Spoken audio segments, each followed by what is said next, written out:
were just talking about just the relative dryness when it's so cold.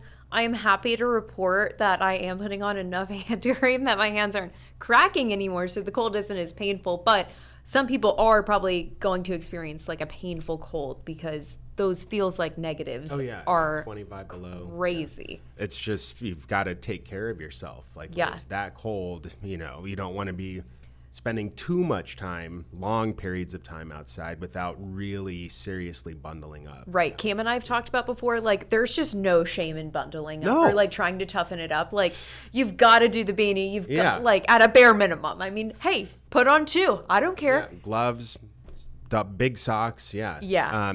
So you mentioned the dryness. When it's really cold out, the air as you warm it up in buildings becomes extremely dry, which is why you're probably feeling the cracked knuckles. But and I'm not talking about popping. I'm talking about actual skin drying Scaly, up. lizardy skin. December was cold. It's within the top 20 coldest on record in both Portland and the Bangor area.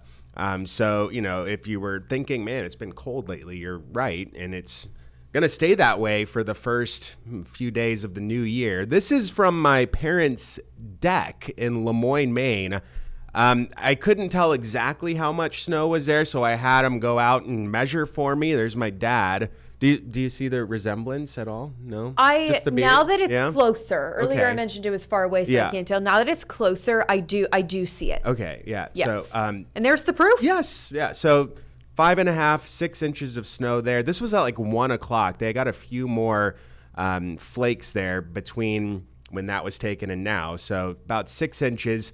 And it's still snowing in eastern Maine, parts of down East Maine toward Lubec, Eastport, and all the way up to Presque Isle or so. Some of that spilling into eastern Penobscot County and northern Hancock County. Frigid air is coming in around this region of low pressure, and that's what we're talking about with those 25 below wind chill values. That's what's coming in tomorrow morning, and it'll be clear. Even with sunshine, though, temperatures really have a hard time getting out of the teens throughout the state.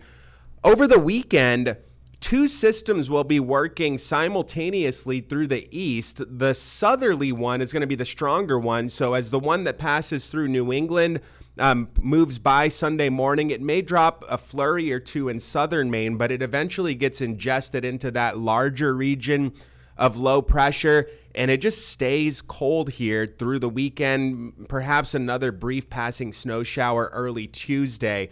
But things really don't change much until we get rid of this Greenland block, which won't happen until probably the middle part of next week. And that's when we'll see perhaps above average temperatures enter the mix. Average, though, of course, is not super warm by any means, but mid-30s, the average high, and we'll be in the mid to upper 30s come Wednesday, Thursday of next week. It'll be rough on the waters tomorrow. Gale warning in effect through 7 o'clock in the morning. A few morning flakes possible in southern Maine, but really the big story now is the cold, followed by this modest warm up into the middle of next week.